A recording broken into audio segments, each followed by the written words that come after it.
ইতিহাসের এমন এক যুদ্ধের গল্প আজ আমরা বলবো, যা ছিল এক অসম শক্তির বিরুদ্ধে একদল নির্ভীক সাহাবীর বীরত্ব ও সাহসিকতার অনন্য দৃষ্টান্ত। মাত্র ৩,০০০ যোদ্ধা নিয়ে তারা সেদিন ঝাঁপিয়ে পড়েছিলেন ১,০০,০০০ রোমান সৈন্যের বিরুদ্ধে, যে রোমানদেরকে বলা হতো তৎকালীন বিশ্বের সবচেয়ে বড় ত্রাস।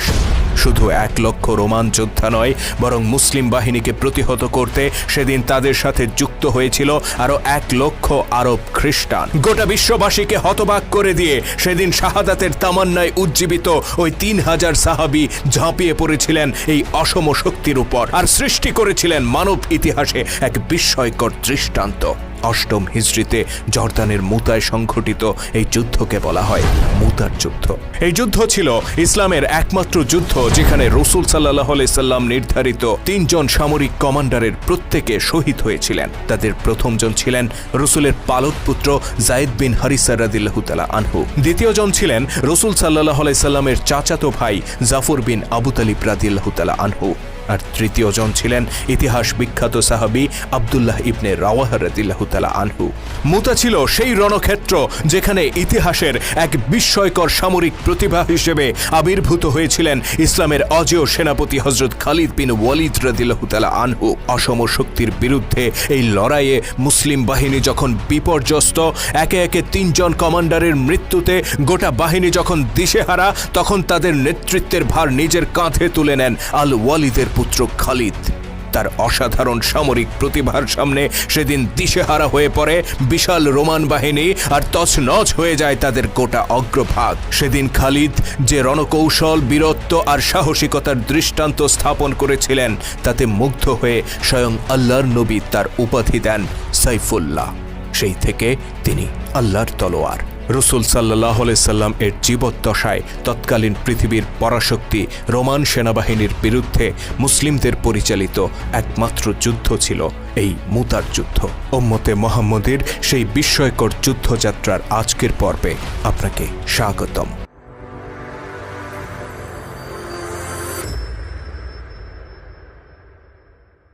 অষ্টম হিজরি মোতাবেক ৬২৯ খ্রিস্টাব্দ, মক্কা বিজয়ের কয়েক মাস আগের ঘটনা। বদর, খন্দক আর খাইবার যুদ্ধে মুসলিম বাহিনীর বিজয়ের মধ্য দিয়ে আরব ভূমিতে নতুন শক্তি হিসেবে আবির্ভূত হয়েছে মদিনার ইসলাম। মধ্যপ্রাচ্যের বিভিন্ন এলাকার শাসকদের কাছে ইসলামের দাওয়াত দিয়ে দূত প্রেরণ করতে থাকেন আল্লাহ নবী হযরত মুহাম্মদ সাল্লাল্লাহু আলাইহি ওয়াসাল্লাম। এরই অংশ হিসেবে হারিস ইবনে উমাইর রাদিয়াল্লাহু তাআলা আনহুকে তিনি চিঠি সহ পাঠিয়ে দেন তৎকালীন বসরার গভর্নরের কাছে। পূর্ব রোমান সম্রাট হেরাক্লিয়াসের পক্ষ থেকে গভর্নর হিসেবে বসরার শাসক হিসেবে তখন নিযুক্ত ছিলেন গাসসান গোত্রের গোত্রপতি শুরাহবিল ইবনে আমর গাসসানি। তিনি মুহাম্মদ সাল্লাল্লাহু আলাইহি সাল্লাম এর প্রেরিত দূতকে আটক করেন এবং সামরিক নীতি লঙ্ঘন করে তাকে হত্যা করেন। এই সংবাদ মদিনার ঘরে ঘরে দাবানলের মতো ছড়িয়ে পড়ে। ক্ষোভে ফুঁসে ওঠে গোটা মদিনার মানুষ। গাসসানীদের এই ঔদ্ধত্যের জবাব দিতে রাসূল সাল্লাল্লাহু আলাইহি সাল্লাম এর নির্দেশে দ্রুত গড়ে তোলা হয় বিশাল বাহিনী। মৃত্যুপণ করে সেই বাহিনীতে যোগ দেয় ৩,০০০ যোদ্ধা। খন্দকের যুদ্ধ ব্যতীত ইতোপূর্বে কখনো এত বড় সৈন্য সমাবেশ ঘটায়নি মদিনার মুসলিমরা। উক্ত বাহিনীর প্রথম কমান্ডার হিসেবে আল্লাহ নবী দায়িত্ব প্রদান করেন তার পালক পুত্র যায়েদ বিন হারিসা রাদিয়াল্লাহু তাআলা আনহুকে। দ্বিতীয় কমান্ডার হিসেবে দায়িত্ব পান রাসূলের চাচাতো ভাই জাফর বিন আবু তালিব রাদিয়াল্লাহু তাআলা আনহু, এবং তৃতীয় কমান্ডার হিসেবে আব্দুল্লাহ ইবনে রাওয়াহা রাদিয়াল্লাহু তাআলা আনহু। অতঃপর আল্লাহ নবী বলেন, এদের প্রত্যেকে যদি শহীদ হয়ে যায়, তাহলে তোমরা নিজেদের মধ্যে আলোচনা করে পরবর্তী কমান্ডার নির্ধারণ করবে। উক্ত বাহিনীতে প্রথমবারের মতো যোগদান করেন কোরাইশ বীর হযরত খালিদ বিন ওয়ালিদ রাদিয়াল্লাহু তাআলা আনহু। ইতিপূর্বে মক্কা ও মদিনার মধ্যে সংঘটিত প্রতিটি যুদ্ধে তিনি ইসলামের বিরুদ্ধে অস্ত্র ধারণ করেছিলেন। মুতার যুদ্ধের মাত্র ৩ মাস আগে তিনি আল্লাহ নবীর প্রতি ঈমান আনেন এবং ইসলাম ধর্মে দীক্ষিত হন। সেদিন খালিদ যখন একজন সাধারণ সেনা হিসেবে যুদ্ধের উদ্দেশ্যে রওনা হয়েছিলেন, কেউ জানত না ইসলামের ছায়াতলে নিজের এই প্রথম যুদ্ধেই কাণ্ডারি হিসেবে আবির্ভূত হবেন এই অকুতোভয় বীর যোদ্ধা। উক্ত বাহিনী বসরা অভিমুখে অগ্রসর হয়ে জর্দানের সীমান্ত এলাকায় অবস্থান নেয়। এই পর্যন্ত মুসলিম বাহিনী জানত তারা গাসসানীদের বিরুদ্ধে যুদ্ধ করতে করতে যাচ্ছে। কিন্তু গুপ্তচর সংবাদ নিয়ে আসে গাসসান গোত্রকে রক্ষা করতে যুদ্ধের পূর্ণ প্রস্তুতি নিয়ে অপেক্ষা করছে 1,00,000 রোমান সেনা। তাছাড়া এই রোমানদের পতাকা তলে জড়ো হয়েছে বিভিন্ন গোত্রের আরো 1,00,000 আরব খ্রিস্টান। মুসলিম বাহিনীর কাছে এই সংবাদ ছিল বিনা মেঘে বজ্রপাতের মতো। মাত্র 3,000 যোদ্ধা নিয়ে 2,00,000 শত্রুর মুখোমুখি হওয়া কতটা বাস্তবসম্মত হবে তা নিয়ে উদ্বিগ্ন হয়ে পড়েন তারা। বিস্মিত ও চিন্তিত মুসলিমরা 2 রাত পর্যন্ত পরামর্শ করেন, কিন্তু কোনো সমাধানে আসতে পারেন না। তাদের কেউ কেউ অভিমত ব্যক্ত করেন রাসূল সাল্লাল্লাহু আলাইহি ওয়াসাল্লামকে চিঠি দিয়ে উদ্ভূত পরিস্থিতি সম্পর্কে অবহিত করা হোক। তিনি হয়তো বাড়তি সৈন্য পাঠাবেন কিংবা অন্য কোনো নির্দেশ দিবেন। এই দুদুল্যমান অবস্থায় এগিয়ে আসেন হযরত আব্দুল্লাহ ইবনে রাওয়াহা রাদিয়াল্লাহু তাআলা আনহু, যাকে উক্ত বাহিনীর 3য় কমান্ডার হিসেবে দায়িত্ব দিয়েছেন আল্লাহর নবী। তিনি এগিয়ে এসে দৃঢ়তার সাথে বলেন, হে মুসলিমরা, আজ তোমাদের কি হয়েছে? তোমরা কি সেই শাহাদাতকে এড়িয়ে যেতে চাচ্ছ যে শাহাদাতের আকাঙ্ক্ষা নিয়ে তোমরা রওনা হয়েছিলে? আল্লাহর কসম, যুদ্ধে জয় পরাজয়ের মাপকাঠি কখনো এই হতে পারে না যে শত্রু আমাদের তুলনায় কত গুণ শক্তিশালী। আমরা সেই 70 দিনের জন্য লড়াই করি যে 70 দিন দিয়ে আল্লাহ তাআলা আমাদেরকে গৌরবান্বিত করেছেন। কাজেই এগিয়ে চলো, হয় তোমরা বিজয়ী হবে আর নয় শাহাদাতের গৌরব লাভ করবে। অবশ্যই এই দুটি কল্যাণের যে কোনো একটি দিয়ে তোমরা লাভবান হবে। আব্দুল্লাহ ইবনে রাওয়াহার এই বক্তব্য মুহূর্তের মধ্যে বদলে দেয় সকলের মানসিকতা। শাহাদাতের তামান্নায় উজ্জীবিত হয়ে ওঠে গোটা মুসলিম বাহিনী। সমস্ত সংশয় ছেড়ে ফেলে তারা এগিয়ে চলেন সম্মুখ পানে। অতঃপর জর্দানের মুতা নামক স্থানে রোমান সম্রাট হেরাক্লিয়াসের প্রেরিত বিশাল বাহিনীর মুখোমুখি হন আল্লাহর 70 দিনের জন্য জীবন উৎসর্গ করতে আসা এই 3,000 মর্দে মুজাহিদ। 8ম হিজরি মোতাবেক 629 খ্রিস্টাব্দের সেপ্টেম্বর মাসের কোনো এক দিবসে তুমুল সংঘর্ষে জড়িয়ে পড়ে 2 বাহিনী। 2 অসম প্রতিপক্ষের এই লড়াই ছিল মানবজাতির ইতিহাসে এক বিস্ময়কর ঘটনা। ক্ষুদ্র বাহিনীটি মুসলিম ছিল বলেই সম্ভব হয়েছিল এমন দুঃসাহসী পদক্ষেপ নেয়া। তাদের সামনে ফিরে যাওয়ার পথ খোলা ছিল, কিন্তু নিরাপদ এই প্রস্থানের পথ বেছে না নিয়ে তারা বরং তৎকালীন বিশ্বের সবচেয়ে শক্তিশালী সেনাবাহিনীর বিরুদ্ধে ঝাঁপিয়ে পড়েছিলেন আর প্রমাণ করেছিলেন উম্মতে মুহাম্মদী মৃত্যুর পরোয়া করে না। তবে যুদ্ধ যতটা আবেগের, ঠিক ততটাই বাস্তবের। এই অসম লড়াইয়ে মুসলিম বাহিনী ইমানি শক্তিতে যতটা এগিয়ে ছিল, শত্রু বাহিনীও শক্তি ও সংখ্যায় ঠিক ততটা এগিয়ে ছিল। শাহাদাতের তামান্নায় উজ্জীবিত মুসলিম ফৌজও যুদ্ধ করতে থাকে ইমান আর সাহসিকতার উপর ভর করে। অন্যদিকে রোমান বাহিনী আর তাদের মিত্রপক্ষ যুদ্ধ করতে থাকে শক্তি ও সংখ্যার উপর ভর করে। ফলে যুদ্ধক্ষেত্র ভয়ানক রূপ ধারণ করে, বাড়তে থাকে উভয় পক্ষে ক্ষয়ক্ষতির পরিমাণ। যুদ্ধের এক পর্যায়ে শহীদ হয়ে যান রাসূল সাল্লাল্লাহু আলাইহি সাল্লাম এর পালক পুত্র মুসলিম বাহিনীর 1ম কমান্ডার যায়েদ বিন হারিসা রাদিয়াল্লাহু তাআলা আনহু। সাথে সাথে নেতৃত্বের দায়িত্ব গ্রহণ করেন 2য় কমান্ডার জাফর বিন আবি তালিব রাদিয়াল্লাহু তাআলা আনহু। তিনিও প্রবল পরাক্রমের সাথে যুদ্ধ করতে থাকেন আর এক পর্যায়ে শত্রুর আঘাতে জর্জরিত হয়ে শাহাদাতের কোলে ঢলে পড়েন।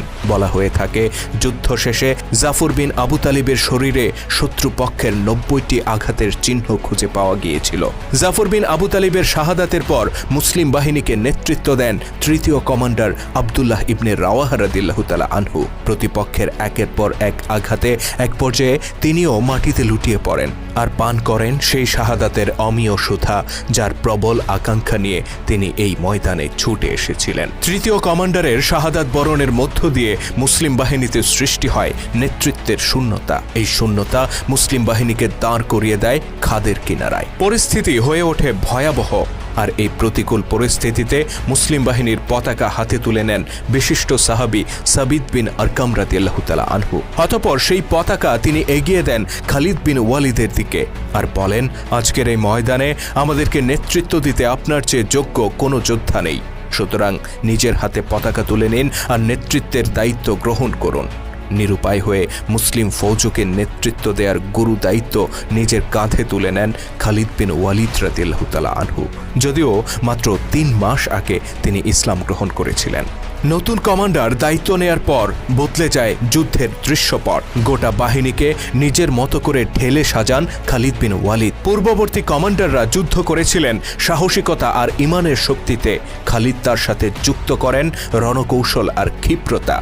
নিজের বাহিনীকে তিনি শত্রু বাহিনীর সমান্তরালে পুরো যুদ্ধক্ষেত্র জুড়ে ছড়িয়ে দেন, যেন পেছন থেকে কিংবা পার্শ্বদেশ থেকে রোমানরা কোনো মুসলিম যোদ্ধাকে ঘিরে ফেলতে না পারে। অতঃপর 3000 রণক্লান্ত যোদ্ধাকে নিয়ে তিনি সিংহের মতো ঝাঁপিয়ে পড়েন 2 লক্ষ শত্রু সেনার উপর।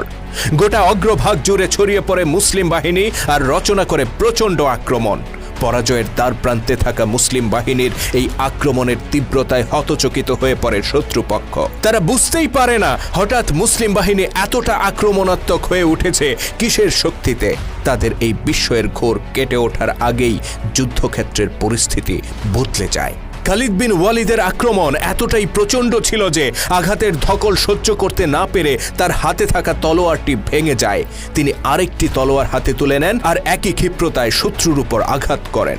দ্বিতীয় তলোয়ারটিও ভেঙে যায়, তিনি আরেকটি তলোয়ার হাতে তুলে নেন। এভাবে তার হাতে ভেঙে পড়ে একে একে 9টি তলোয়ার, আর প্রতিটি তলোয়ারের নিচে বলি হয় অসংখ্য রোমান যোদ্ধা। কমান্ডারের বীরত্বের এই ঝলক দেখে বহুগুণে উজ্জীবিত হয় মুসলিম বাহিনী। পাশাপাশি তাদের মধ্যে ছিল পূর্ববর্তী কমান্ডারদের শাহাদাতের প্রতিশোধ গ্রহণের প্রবল তাড়না। তারা প্রত্যেকে তখন হয়ে ওঠেন আহত বাঘের মতো আক্রমণাত্মক, আর হতচকিত হয়ে পড়ে 2 লক্ষ খ্রিস্টান সেনা। তারা যুদ্ধবিরতির আহ্বান জানায় আর ফিরে যায় নিজেদের তাঁবুতে। ক্ষণিকের জন্য স্বস্তির নিঃশ্বাস নেমে আসে মুসলিম শিবিরে। 2 লাখ অমুসলিম সৈন্যের বিপরীতে মাত্র 3000 মুসলিম সেনার টিকে থাকা ছিল এক বিস্ময়কর ঘটনা।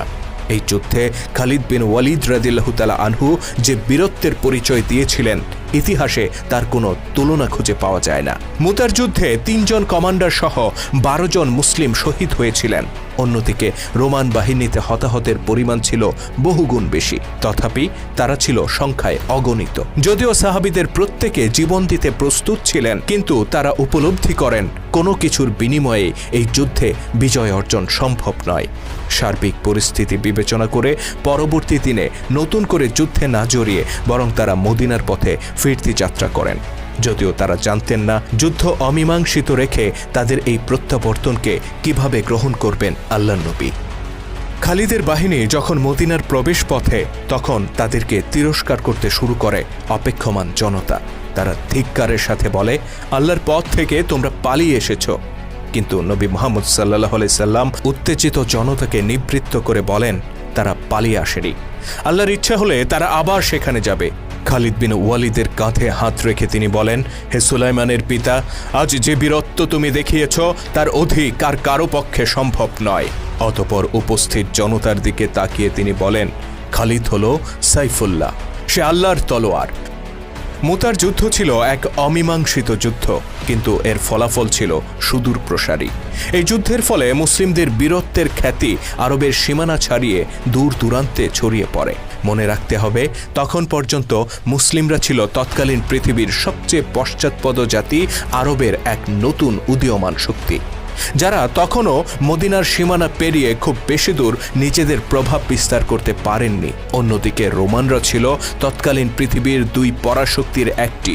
শত শত বছর ধরে মধ্যপ্রাচ্য সহ পৃথিবীর এক বিরাট অঞ্চল তারা শাসন করে এসেছে। তাদের বিরুদ্ধে অস্ত্র ধারণ তো দূরের কথা, তাদের চোখে চোখ রেখে কথা বলতেও ভয় পেত আরবরা। সেই রোমানদের বিশাল সেনাবাহিনীর বিরুদ্ধে অস্ত্র ধারণ করেছে মদিনাবাসী, তাও মাত্র 3000 যোদ্ধা নিয়ে। এই ঘটনা ছিল আরবের ইতিহাসে একেবারে নজিরবিহীন। অবিশ্বাস্য এই ঘটনায় হতবাক হয়ে পড়ে গোটা আরব বিশ্ব। তাদের চিন্তার জগতে সৃষ্টি হয় ব্যাপক আলোড়ন।